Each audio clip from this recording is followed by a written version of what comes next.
Hello friends, once again welcome back to my YouTube channel Best Knowledge. First of all, please don't forget to like and comment my video.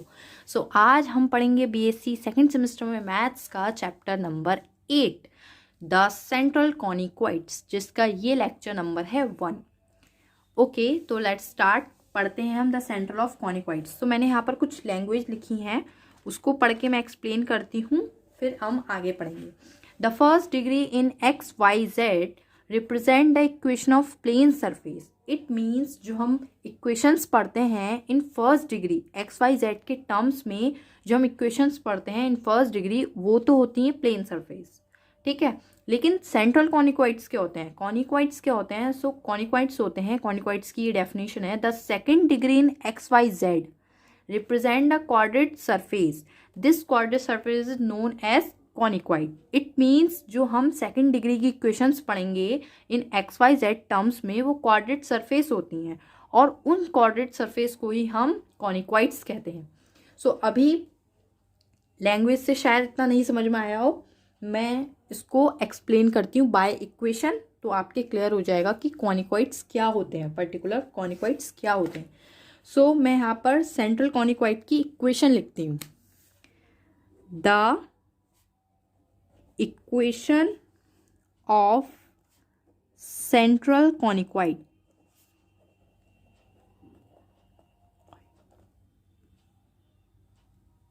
ठीक है। तो the equation of central कॉनिक्वाइड्स होती है AX² plus BY² plus CZ² equals to के 1। ये होती है central कॉनिक्वाइड की इक्वेशन। सो देखिएगा, इस इक्वेशन में XYZ वाले टर्म जो हैं वो किस डिग्री के हैं? सेकंड डिग्री के, बिकॉज यहाँ सबकी पावर 2 है। जब किसी वेरिएबल की पावर 2 होती है तो वो सेकंड डिग्री कहलाती है, और सेकंड डिग्री की अगर कोई इक्वेशन है इन XYZ टर्म में तो क्वाड्रेट सरफेस को रिप्रेजेंट करती है, और ये क्वाड्रेट सरफेस कॉनिक्वाइड्स कहलाती है। तो आप जितने भी कॉनिक्वाइड्स के बारे में पढ़ेंगे वो सेकंड डिग्री के में पढ़ेंगे, इतना क्लियर रखिए। अगर यहाँ पर पावर कुछ नहीं होती, 1 होती, तो वो आपके कॉनिक्वाइड्स नहीं होते, वो प्लेन सरफेस होता। तो कॉनिक्वाइड्स के अंदर हम सारी सेकंड डिग्री की इक्वेशंस पढ़ते हैं। अब आपके क्लियर हो गया होगा कि कॉनिक्वाइड्स क्या होते हैं। सो मैं यहाँ पर कुछ कॉनिक्वाइड्स की स्टैंडर्ड फॉर्म लिख देती हूँ, जो आपके आगे इस चैप्टर से रिलेट करेंगे और इस चैप्टर्स के क्वेश्चंस को करने में हेल्प करेंगे। Some central conicoids in standard form. Okay, तो सबसे पहले इक्वेशंस बहुत सारी हैं, तो मैं लिख देती हूँ। एक इक्वेशन होती है X² over A² plus Y² over B² plus Z² over C² equals to के 1। ये इक्वेशन होती है एलिप्सॉइड की। किसकी होती है इक्वेशन? एलिप्सॉइड की, एलिप्सॉइड। सो सबको पता है एलिप्स कैसा होता है, एलिप्स ओवल शेप में ऐसे करके होता है। तो एलिप्सॉइड का मतलब, एलिप्स को हम 3D फिगर में पढ़ते हैं तो उसको एलिप्सॉइड बोलते हैं। एलिप्स की जो फिगर होती है उसको हम 3D फिगर में पढ़ें तो उसको एलिप्सॉइड बोलते हैं।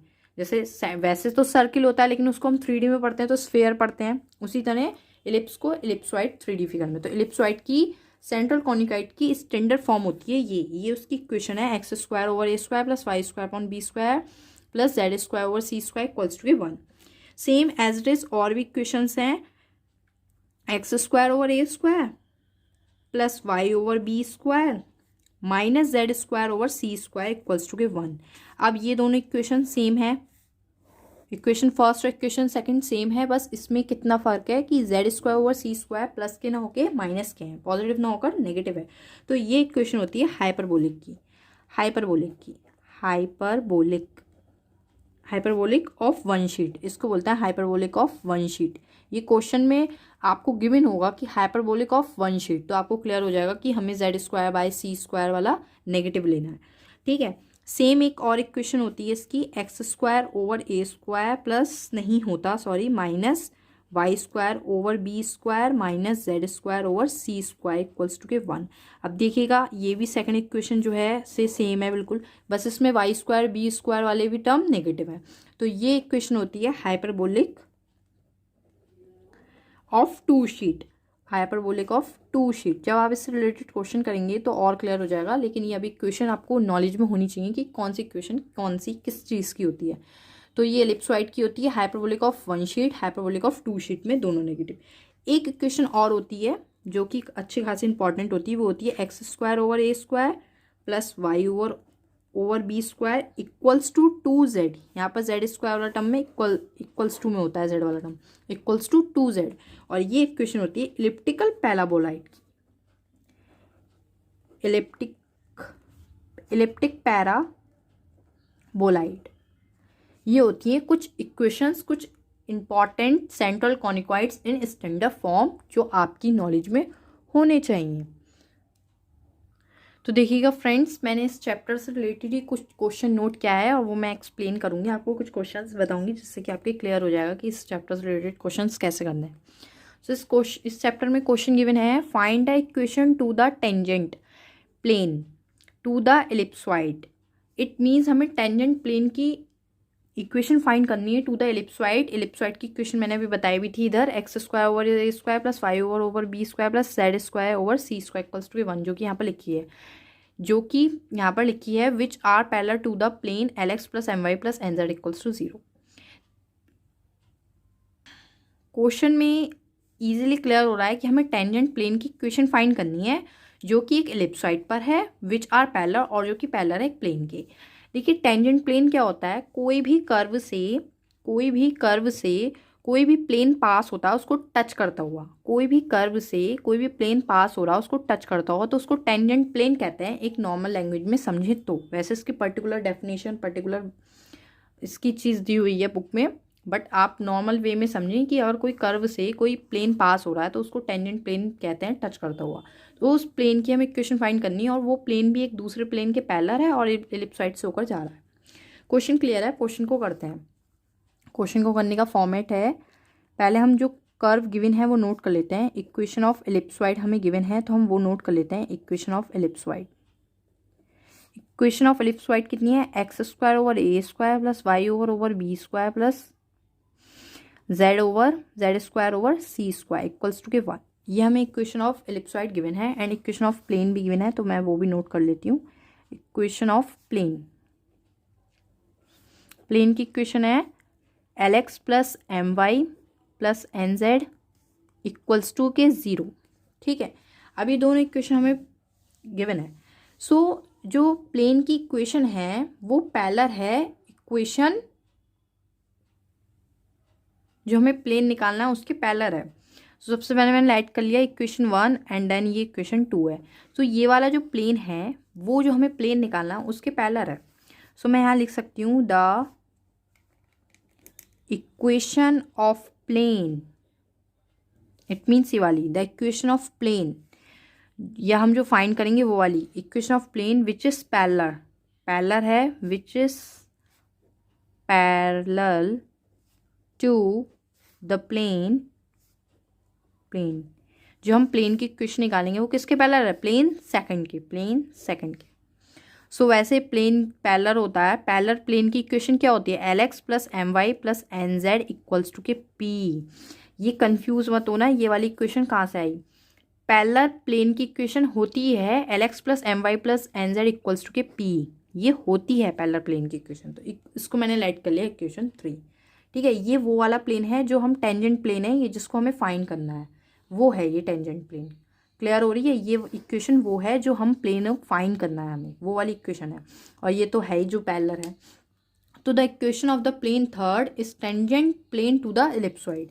तो मैं लिख भी देती हूँ यहाँ पर, आप कंफ्यूज ना हो कि इक्वेशन थर्ड है क्या। तो the equation of the plane third is tangent plane to the ellipsoid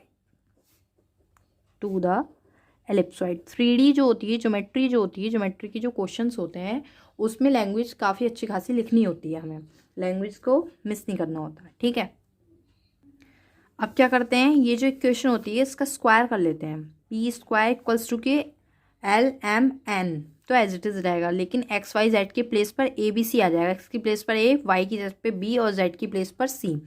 ये चीज़ कहाँ से आई, ये कंडीशन ऑफ टेंजेंसी का जो प्रूफ है उसमें से आती है ये बात। मैंने वो प्रूफ नहीं बताया है क्योंकि वो बहुत लॉन्ग है और इतना इंपॉर्टेंट भी नहीं होता, बट वो बात समझनी है कि ये कि एक्स वाई जेड की प्लेस पर ए बी सी कहाँ से आता है, तो वो कंडीशन ऑफ टेंजेंसी के प्रूफ से आता है।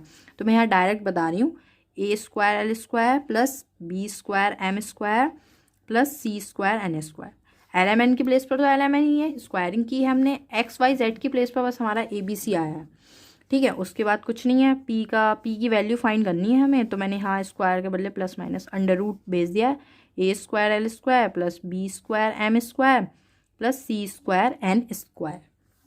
पी की वैल्यू फाइंड कर ली, इक्वेशन थर्ड में रख देंगे, और हमें इक्वेशन थर्ड तो थी हमें जो फाइंड करनी है, रिक्वायर्ड इक्वेशन थी, तो ये मैंने पी की वैल्यू फाइंड कर ली है। अब मैं इसको इक्वेशन थर्ड में रख दूंगी बहुत ईजिली, फ्रॉम इक्वेशन थर्ड,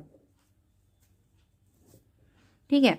तो L x plus M Y plus N Z, पूरा term as it is, and then P के प्लेस पर with in under root plus minus A square L square plus B square M square plus C square N square, ठीक है, which is the required equation, which is the required equation.